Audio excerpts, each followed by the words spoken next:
Africa Media Live TV. Kindly subscribe to our YouTube channel to get updated on the trending gist, latest news all over the world.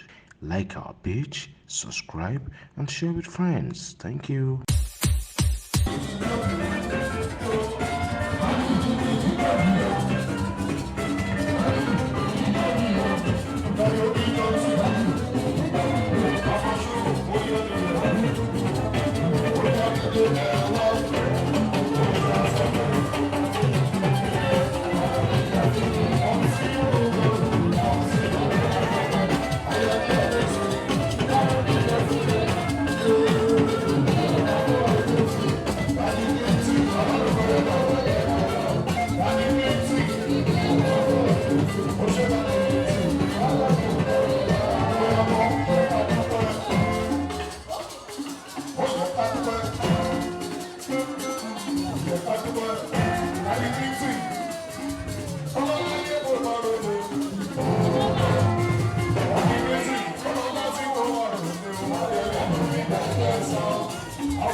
Africa Media Live TV. Kindly subscribe to our YouTube channel to get updated on the trending gist, latest news all over the world.